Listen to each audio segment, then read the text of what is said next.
All right, we got how hackers stole $1 billion from banks. I seen a random video, just clicked on it. July 10th, 2016. Two men are walking into the entrance of a bank in Taipei. They're wearing medical masks and fisher hats. One of them guards the entrance, while the other stands in front of the ATM. He doesn't do anything though. He doesn't withdraw money with a card, nor does he try to blow it up. He just waits. And then something curious happens. The ATM starts spitting out banknote after banknote. All he has to do is collect the money. As a stranger approaches, they immediately abort and leave. The stranger will find the cash just lying there. You lying. Even though it doesn't exactly look like it, he just walked into a massive heist. While those two men collected their money, 20 others did the same thing at other branches. So you telling me niggas is leaving all the bread? They're not taking all the bread? I'm not leaving no bread. I ain't gonna lie. I'm taking my socks.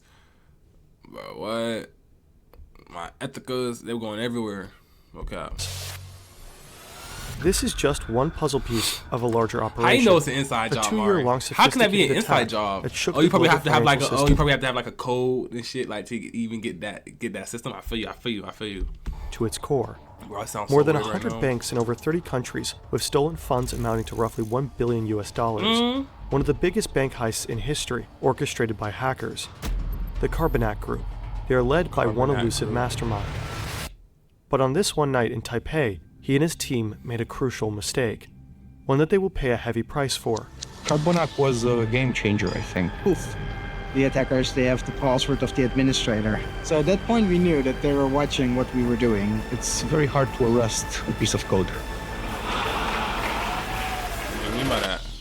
Arrest a piece of code. Why is there a video in this type of landscape? This video was created in cooperation with the cybersecurity company Kaspersky Labs on the basis of their documentary series, Tomorrow Unlocked. Also, check out this great podcast episode by Darknet Diaries on the story, link in the description. Hackers got a documentary series of hacking hackers. The actual events of this hack are known, but the names of the attacked banks and involved employees were never disclosed. So to tell this story, we created Maxim. That's him. Bank employee? It's the 8th of April, a regular Tuesday. He works in a... It might be an inside job. You might be right, nigga.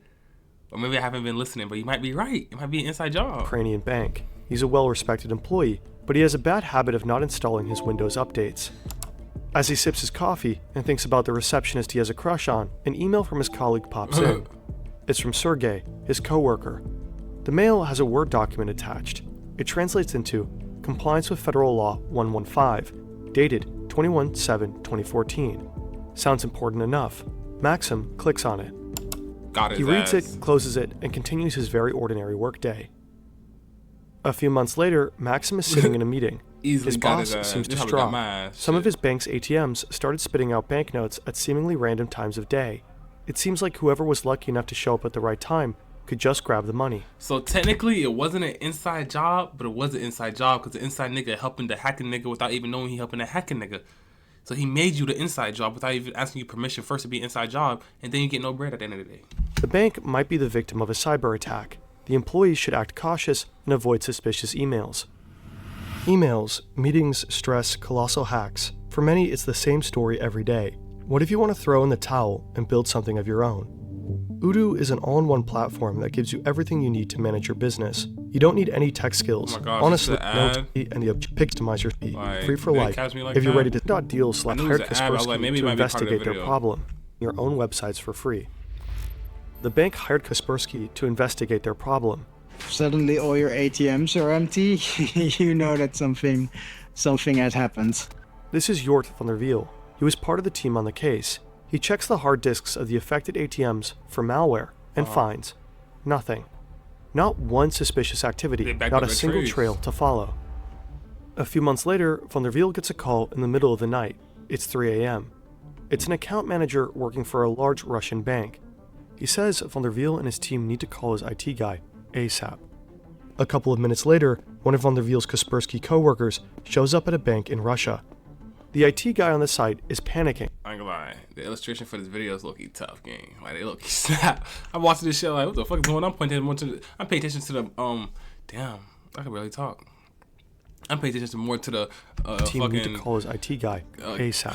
Fuck it. A couple of minutes later, one of von der Wiel's Kaspersky co-workers shows up at a bank in Russia. The IT guy on the site is panicking. Someone has gained control over their domain controller. That's the heart of their server network. If you control the domain controller in a Windows environment, you basically control everything. And without a good reason, it's sending data to China. The Kaspersky specialist starts to look for malware right away. Eventually, he finds a software that lets you watch and control a computer remotely. Could it be that the intruder is watching them right now? He has an idea. He opens a Word document and writes the Russian word for hello. They wait for a few minutes. Nothing happens. Then, suddenly, the cursor moves, and letters appear. Oh. The hacker answered. He adds, in Russian, "You will not catch us." Oh. To which the Kaspersky employee replies, "We will catch you." "No, you will not catch us." Oh. Okay, it's on. Wait, should I try that? I'm scared though. Go till they catch me.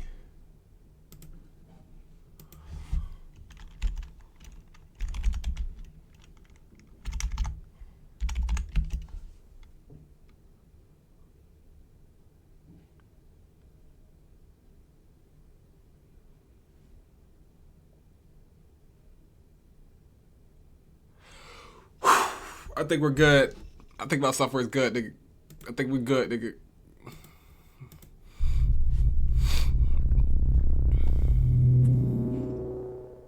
It will take some time, but eventually the Kaspersky team finds the malware. Hacker. It is similar to the Garbo Nah. Trojan. One configuration file of the malware is called Ananak, so the team decides to call it Carbonak. This incident at the Russian bank gave von der Wiel and his colleagues hints about what is going on, and they link it all back to those hacked ATMs in Ukraine. Now they can reconstruct how the Carbonak hackers operate. So let's wind back. What? This is one of the Carbonak hackers. Again, it's the 8th of April, 2014. He already got into Sergey's email account, but he wants access to Maxim's computer. So he sends out this email with that attachment. The Word file exploits vulnerabilities in Microsoft Word to download malware that contains a backdoor. The hacker now has remote access to Maxim's computer. Next step, gain access to the whole network, and he knows exactly how to do it. The hacker installs a specific software on Maxim's computer, which slows it down, which in turn frustrates Maxim, so he calls IT to come by and check. By the time the IT guy comes over, the hacker has installed a keylogger. This way he will be able to see everything one types into Maxim's keyboard. Okay. The IT guy starts to investigate. To do so, he needs to type in his admin password, and bingo. The hacker got the admin's password. He tries it out on the domain controller, and yep, it's the same. Damn. Now he can go they look for the dumb as computer in the shit. network that controls the money transfers and the ATMs. But he doesn't attack right away. Instead, for months he silently observes the employees managing the transactions. Once he fully understands the process, he proceeds. To steal the Really money, the study this Carbonak shit. group developed 3 different methods. One way is to transfer money from so-called transaction management accounts to their own accounts. To avoid suspicion, they raise the balances by the stolen amount beforehand, keeping the total unchanged. Since banks check accounts only every 10 hours, the transfers go unnoticed. Another way is to take control of specific ATMs to let them spill out banknotes right into the hands of money mules. So These that's are how the men ATMs hired through the jumped out. Moldovan mafia who collect the money and send it to their bosses. In exchange, they get to keep a small cut. At least The on third floor, method is the most looks like. sophisticated. The hackers set up a couple of bank accounts in the names of their money mules, including debit cards. Then they make sure they all have the same small amount on it, let's say $3.33. Then they update the bank's database, exchanging that $3.33 for $1 million. Suddenly, all the money mules... So they type in the money they want after they open the account? Like it's like a game, like, okay, let me open an account, put $3 in there, and I'm gonna just hack the bank shit. After I hack the bank shit, I'm gonna go on the computer, I'm gonna change my account to $3 to $1 million. No checks written, no actual cash going in there, just digital numbers. And it becomes real money. It's crazy. have $1 million on their bank account. Now they just use their debit cards to withdraw the cash. As a side effect of the database update, some broke bank customers will suddenly find themselves to be millionaires. The better the Kaspersky team understands the methods of the Carbonak group, the more they begin to grasp how complex this operation is. Nigga, hack my bank, nigga. Nigga, hack my bank. We can accidentally become millionaires together. No, not hack. No, don't hack my. No, wait. Fuck no. Do not hack my bank account. Hack my branch, nigga, and do some shit where you fuck up some shit and get to my shit. You feel me? But stay away from my account, nigga. Please. I'm broke anyways. I'm popped. I don't got no cheese for you. Facts. Kaspersky teams up with Europol, major European banks, and various national law enforcement agencies to hunt them down. They're able to take down some of their servers, but then the hackers start using different tools and continue to work under the radar. Damn. By the beginning of 2015, Carbanak has robbed at least 100 financial institutions in almost 30 countries. Most of the victims are in Russia, but also in the US, China, and Europe. Within 2 years, they steal roughly $1 billion. They appear to be unstoppable until someone screws up. No. The first bank reported that over 70 million NT dollars was withdrawn illegally. The withdrawals were made in both Taipei and Taichung across 34 ATMs and 20 branches. In July 2016, Carbanak attacks the so-called first bank in Taipei, but the Taiwanese police are quick on their feet. Very quick. 我们从被盗领的 ATM 的影像先去调。 At least 500 police officers checking the CCTVs. We track all the footage from the ATMs and back to the hotels of all the suspects. 这一个车手的一个身份，陆陆续续，接下来3-4天的时间，全部把22位的一个身份22 money mules, most of them Russian, the rest from Eastern European countries. 19 of them successfully flee Taiwan, but 3 remain in the country with the money. Their faces are all over the media. To escape, they have to get rid of the money somehow. One of them hides 2 sports bags with some of the money at the Donghu Park. He then flees to Yilong County and hides there. But he is caught and leads the police back to the sports bags. But instead of 2, there is only 1 left. He got caught. An elderly man found one of the bags and took it home. He probably think that was fortune from God. The police seize the second bag and search for the other money mules. A man called Bobby hides the rest of the money in 2 suitcases and stows them in 2 lockers at Taipei Central Station.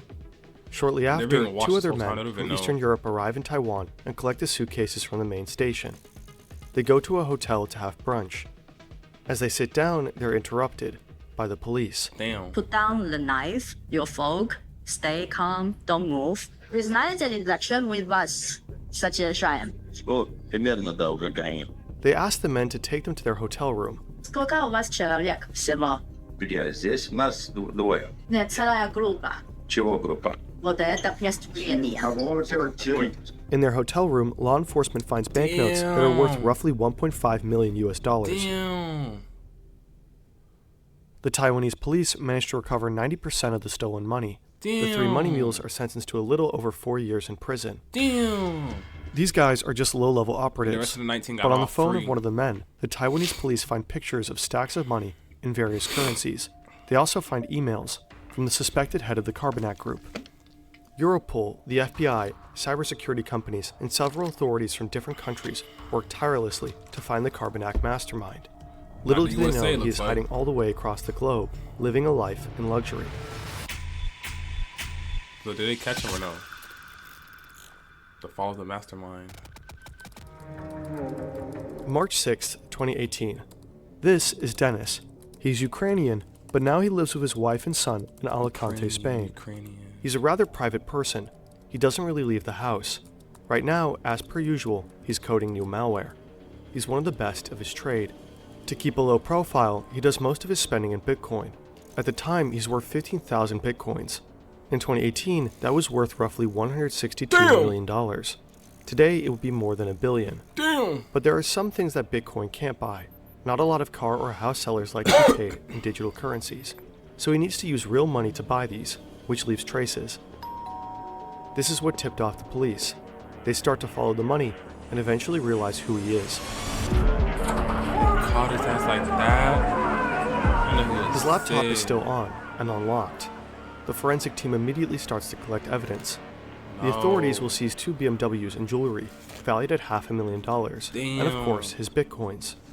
But the vast majority of the stolen $1 billion remains missing to this day. Oh?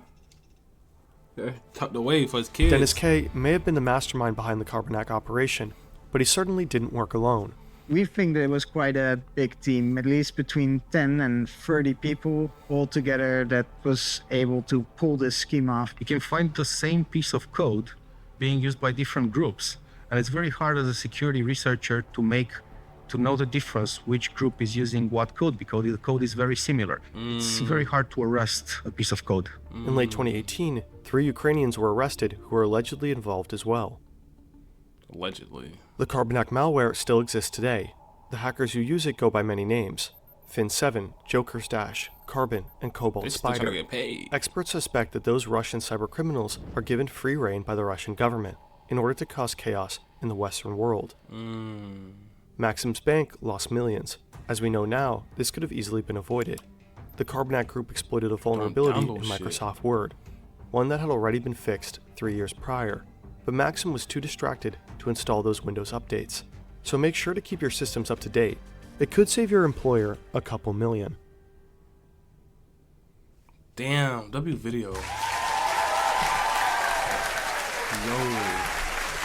I'm gonna come over and check my shit, which I ain't got no bullshit downloaded, nigga. Like, I feel like I'm talking through my nose right now.